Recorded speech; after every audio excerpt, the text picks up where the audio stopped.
Students EAMCET 2024 students అందరికీ all the best. Exam day రోజు మీ strategy ఇప్పుడు నేను చెప్పినట్టుగా ఫాలో అవుతే కన్ఫర్మ్గా బిలో 10,000 ర్యాంక్, మీరు ఎక్కువగా ప్రిపేర్ అయిన స్టూడెంట్స్ అయితే బిలో 5,000 ర్యాంక్ కన్ఫర్మ్గా వస్తుంది. వెరీ ఫస్ట్ వన్, మీకు టైం అందరికీ తెలుసు 180 మినిట్స్, ఓకే. కానీ మీ ఎగ్జామ్ ఎగ్జాక్ట్గా 165 మినిట్స్ దగ్గరే స్టాప్ చేయండి. ప్రతి ఒక్కరు 15 మినిట్స్ స్పేర్లో పెట్టుకోండి. ఎందుకు అనేది మీకు ఎండింగ్లో చెప్తాను. సో 165 మినిట్స్ మీ టార్గెట్ పెట్టుకోండి. అండ్ వెరీ ఇంపార్టెంట్, మీరు ఎగ్జామ్ స్టార్ట్ చేసిన టైంలో మ్యాథ్స్, ఫిజిక్స్, కెమిస్ట్రీ మీకు ఇండివిజువల్ సబ్జెక్ట్ వైజ్గా కూడా సెలెక్ట్ చేసుకోవచ్చు. మీరు ఎక్కువగా ప్రిపేర్ అయిన సబ్జెక్ట్, మీరు ఈజీగా స్కోర్ చేస్తామన్న సబ్జెక్ట్ ఏదైతే ఉంటుందో కన్ఫామ్గా దాన్ని మాత్రమే చూజ్ చేసుకోండి. Maths or physics or chemistry మీరు అసలే చదవలేదన్న సబ్జెక్ట్ మీరు అసలు టచ్ కూడా చేయకండి. వాటిని ఓపెన్ చేసి ఈ క్వశ్చన్స్ ఏమున్నాయని కూడా వెరిఫై చేయడం అవసరం లేదు, పక్కన పెట్టండి. ఎందుకంటే ఎంసెట్లో చదివిన క్వశ్చన్స్ రాయడానికే టైం పడుతుంది. చదవని క్వశ్చన్స్, చదవని సబ్జెక్ట్ మీరు ఓపెన్ చేస్తే కనుక మీకు టైం వేస్ట్ తప్ప ఏమీ ఉండదు. సో వదిలేయండి. నెక్స్ట్ వన్, మీరు క్వశ్చన్ స్టార్ట్ చేసిన తర్వాత మ్యాథ్స్ అయితే కనుక కన్ఫర్మ్గా మ్యాథ్స్లో లెంతీ క్వశ్చన్సే వస్తాయి. లెంతీ క్వశ్చన్స్ వచ్చినప్పటికీ అవి సాల్వ్ చేస్తే మీకు ఇన్ టైంలో అవ్వచ్చు, లేకపోతే అది 1 మినిట్ అవ్వచ్చు, 2 మినిట్స్ అవ్వచ్చు, 3 మినిట్స్ అవ్వచ్చు. ఇన్ కేస్ 1 మినిట్ ఇంకా క్రాస్ అవుతుంది ఆ క్వశ్చన్ సాల్వ్ చేయడానికంటే బెటర్ వదిలేసి మీరు మార్క్ ఫర్ రివ్యూ అని క్లిక్ చేసేసి నెక్స్ట్ క్వశ్చన్కి వెళ్ళిపోండి. లేదు ఈ క్వశ్చన్ నాకు వస్తుంది కదా అని చెప్పి ఒకటే క్వశ్చన్కి 2 మినిట్స్ 3 మినిట్స్ అయినా సరే నేను సాల్వ్ చేసుకుంటానని చెప్తూ క్వశ్చన్తో ఈగోకి వెళ్ళొద్దు. సో ఇక్కడ కొంతమంది స్టూడెంట్స్కి మ్యాథ్స్ అంటే పిచ్చి కూడా ఉంటుంది. నేను ఎట్లయినా సరే ఆ ఫార్ములా ఒకటి కాదు ఇంకో ఫార్ములా అప్లై చేసైనా సరే దాన్ని సాల్వ్ చేస్తానని సాల్వ్ చేస్తారు. ఓకే, అది ఎప్పుడు మీరు ఇంటి దగ్గర ప్రాక్టీస్ చేస్తున్న టైంలో, ప్రాక్టీస్ చేసిన టైంలో మీరు దానికి ఎంత టైం తీసుకున్నా దానికి ఆన్సర్ వచ్చేంతవరకు సాల్వ్ చేయాలి. కానీ ఇక్కడ క్వశ్చన్తో ఈగో వెళ్ళకూడదు. మనకు ఇన్ టైంలో ఎక్కువ మార్క్స్ రావాలి అంటే కనుక ఈ ఈగోయిస్ట్కు ఏదైతే ఉంటుందో దాన్ని ఎగ్జామ్ హాల్లో ఎంటర్ అవ్వడానికంటే ముందే వదిలేసి డైరెక్ట్గా టైం లిమిట్ కంపల్సరీ పెట్టుకోండి. 1 మినిట్ టైం లిమిట్ పెట్టుకుంటే 1 మినిట్లో ఆ క్వశ్చన్కి ఆన్సర్ రావాలి. లేదంటే మార్క్ ఫర్ రివ్యూ క్లిక్ చేసి డైరెక్ట్గా నెక్స్ట్ క్వశ్చన్కి వెళ్ళిపోండి. ఆ క్వశ్చన్ ఏం చేయాలి అనేది కూడా చెప్తాను. సాల్వ్ చేస్తున్న టైంలో మీకు ఆన్సర్ కరెక్ట్గా వచ్చిందనుకోండి, ఓకే. లేదు రాంగ్ వస్తుందంటే కూడా అక్కడ కూడా దాన్ని వదిలేయండి. ఇలా అని చెప్పి ఫస్ట్ క్వశ్చన్, సెకండ్ క్వశ్చన్ ఇంకా క్లిక్ చేస్తున్నాం మాకు రావట్లేదు అనుకుంటే ఇక్కడ డిసప్పాయింట్ మాత్రం అసలే అవ్వకండి. ప్రాబ్లం ఏమీ లేదు. మీరు 5 క్వశ్చన్స్ రాంగ్ వదిలేసినా కానీ 6th 7th 8th నుంచి కూడా ఈజీ క్వశ్చన్స్ ఉంటాయి కాబట్టి దాన్ని సాల్వ్ చేయడానికి ట్రై చేయండి. మ్యాథ్స్లో మాత్రం మీరు వితిన్ 30 సెకండ్స్లో 20 సెకండ్స్లో ఆన్సర్ వస్తుంది అనే మైండ్ సెట్తో మాత్రం వెళ్ళకండి. మీకు 50 సెకండ్స్ అయినా ఒక క్వశ్చన్కి సాల్వ్ చేయడానికి టైం పడుతుంది కంపల్సరీగా. అది ఈజీ క్వశ్చన్ అయితే. హార్డ్ క్వశ్చన్ అయితే కనుక 1 మినిట్ ఆల్మోస్ట్ 1.10 సెకండ్స్ వరకు మాత్రం వెళ్ళండి. ఇంతకు మించి మాత్రం వెళ్ళకండి, టైం వేస్ట్ అవుతుంది. మిగిలిన ఈజీ క్వశ్చన్స్ మీరు సాల్వ్ చేయడానికి మీకు టైం ఉండదు. సో మ్యాథ్స్ అయితే ఇలా చేసేసిన తర్వాత ఫిజిక్స్ కనుక మీరు చదివుంటే ఫిజిక్స్లో మీకు థియరిటికల్ క్వశ్చన్స్ అయితే ఇట్లా చదవగానే అట్లా ఆన్సర్ వచ్చేస్తాయి. ఎందుకంటే దాన్ని ఇంకా మీరు ఎంత థింక్ చేసినా మనకైతే ఇంకా మైండ్లో బుక్ అయితే రాదు కాబట్టి చదివినవైతేనేమో చూస్తేనే వస్తాయి. లేదు అంటే కనుక ఫార్ములా బేస్డ్ క్వశ్చన్స్ అయితే కనుక ఫార్ములా వస్తేనే ఇంకా ఆ క్వశ్చన్ దగ్గర వెయిట్ చేయండి. ఫార్ములానే రాదు నాకు అనుకున్నప్పుడు ఇంకా దాన్ని ఎంత ట్రై చేసినా మీరు అనవసరం. ఆ ఫార్ములా బేస్డ్ క్వశ్చన్ మీరు అప్లై చేయడం మీ వల్ల కాదు కాబట్టి వదిలేసి వెళ్ళిపోండి.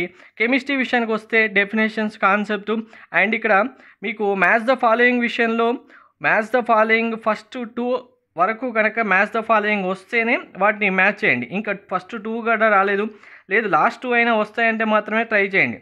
ఇవి మాత్రం ఎక్కువ టైం తీసుకుంటాయి. మ్యాథ్స్ ద ఫాలోయింగ్ మీకు A4 అవుతుందా, B2 అవుతుందా, B3 అవుతుందా ఇలా థింక్ చేయడానికి ఎక్కువ టైం అవుతుంది కాబట్టి ఏవైనా 2 కన్ఫర్మ్గా చూడగానే మీకు వస్తున్నాయంటే మ్యాథ్స్ ద ఫాలోయింగ్ ట్రై చేయండి. లేదు అంటే వీటి వల్ల టైం వేస్ట్ అవుతుంది. సో ఇలా మీరు మ్యాథ్స్, ఫిజిక్స్, కెమిస్ట్రీలో ఒక స్ట్రాటజీ ప్రకారం వెళ్తూ మీ యొక్క టైం యూటిలైజ్ చేస్తే కనుక కన్ఫర్మ్గా మీకు కావాల్సిన ర్యాంక్ వస్తుంది. మీకు లాస్ట్ 165 మినిట్స్ వరకు మాత్రమే పేపర్ రాయండి. ఇంకా లాస్ట్ 15 మినిట్స్ ఏం చేస్తారంటే మీరు ఇంకా 15 మినిట్స్లో మహా అయితే క్వశ్చన్ సాల్వ్ చేసి ఒక 3 అవ్వచ్చు, లేదంటే 4 అవ్వచ్చు. ఎందుకంటే ఎండింగ్ టైంలో ఆ ఉన్న టెన్షన్కి మీ మైండ్ సెట్ మారిపోతుంది. 1 మినిట్లో చేయాల్సింది 5 మినిట్స్ కూడా వెళ్ళిపోవచ్చు. అలాంటి టైంలో జస్ట్ కామ్గా ఉండండి. 165 మినిట్స్ అయింది అంటే కనుక కూల్గా మీరు ఎన్ని క్వశ్చన్స్ అటెంప్ట్ చేశారు. సపోజ్ ఇప్పుడు 160 క్వశ్చన్లో మీరు ఒక 60 క్వశ్చన్స్ మాత్రమే అంటే చూసుకుంటూ వెళ్ళినా కూడా రాశారనుకుందాం. అది కూడా మీరు మ్యాథ్స్ కెమిస్ట్రీ రాశారు, ఫిజిక్స్ అవ్వలే కాబట్టి అసలే టచ్ చేయలేదు అనుకున్నాం. ఇప్పుడు ఏం చేస్తారు, 60 నుంచి 80 వరకు రాశారనుకున్నాం. మీకు ఇంకా మిగిలినవి 100 నుంచి 80 వరకు అయితే ఇంకా బ్యాలెన్స్ ఉంటాయి కదా. ఈ క్వశ్చన్స్కి డైరెక్ట్గా మీరు ఏబిసిడి ట్రిక్ అప్లై చేయండి. ఏబిసిడి ట్రిక్ వీడియో మీకు డిస్క్రిప్షన్లో ఇస్తాను. ఇది అప్లై చేస్తే అంటే ఆప్షన్ ఏదైనా లీస్ట్ ఆప్షన్ ఏది వచ్చిందో దాన్ని కౌంట్ బేస్ చేసుకొని అది ఇచ్చారంటే కనుక ఆల్మోస్ట్ మీకు 80 అయితే 20+ మార్క్స్ ఈజీగా వచ్చేస్తాయి. అంటే లాస్ట్ 15 మినిట్స్లో మీకు 20 మార్క్స్ కన్ఫామ్గా మీ హ్యాండ్లో ఉన్నట్టే.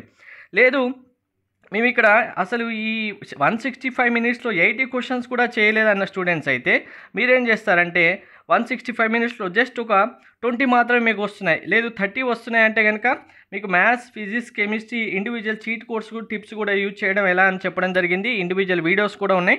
ఆ వీడియోస్ లింక్ కూడా మీకు డిస్క్రిప్షన్లో ఇస్తాను. వీటిని ఫాలో అవుతూ అంటే మీరు 20 క్వశ్చన్స్ 30 క్వశ్చన్సే చేయగలుగుతున్నారంటే మీకు ఆల్మోస్ట్ మహా అయితే మీరు ఒక 90 మినిట్స్ వరకు వెళ్తారు, అంతకు మించి ఇంకా సాల్వ్ చేయలేదు. మిగిలిన టైంలో ఈ చీట్ కోడ్స్ అప్లై చేసి ఎన్ని క్వశ్చన్స్కి ఆన్సర్ చేయగలుగుతారో అన్ని చేయండి. చేసిన తర్వాత ఇవి కూడా అయిపోయిన తర్వాత నెక్స్ట్ కామన్ బ్యాలెన్స్గా ఉన్న క్వశ్చన్స్ అన్ని ఏబిసిడి ట్రిక్ అప్లై చేయండి.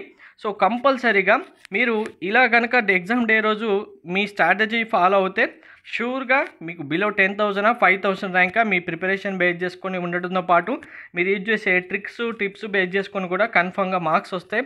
ఎవరు మిస్ అవ్వద్దు.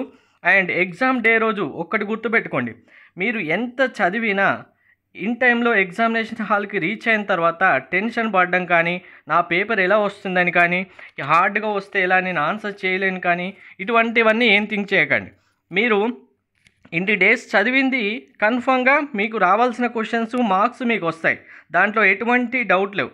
ఎందుకంటే మీరు ఇప్పటివరకు 10th బోర్డ్ ఎగ్జామ్ రాశారు, ఇంటర్ బోర్డ్ ఎగ్జామ్ రాశారు. ఎగ్జామ్ డే కంటే ముందు ఎగ్జామ్ హాల్కి వెళ్ళడానికంటే ముందు క్వశ్చన్ పేపర్ చూసేంత వరకు కూడా మనకి మైండ్లో ఎలా ఉంటుంది, వస్తుందా రాదా, నేను చదివినే వస్తారావా, ఇలా అనుకుంటూ ఉంటే బోర్డ్ ఎగ్జామ్ కాబట్టి ఏంటంటే మీకు అందులో కొన్ని క్వశ్చన్ కాబట్టి కొన్ని ఉంటాయి, వాటికి వల్ల మీకు మార్క్స్ లాస్ అవుతారు. కానీ ఇక్కడ మీ ర్యాంకు లాస్ అవుతారు. ర్యాంకు మీకు మంచి కాలేజ్ టాప్ కాలేజ్ వస్తుందా లేదా అని డిసైడ్ చేస్తుంది. కాబట్టి అది ఒక్కటి ఆలోచించకుండా క్వశ్చన్లో మీకు 160 క్వశ్చన్, ఇందులో మీకు నెగిటివ్ మార్క్సింగ్ లేవు కాబట్టి టెన్షన్ పడకుండా వచ్చిన క్వశ్చన్ వరకు అప్లై చేస్తే చాలు అన్న మైండ్ సెట్తో వెళ్ళండి.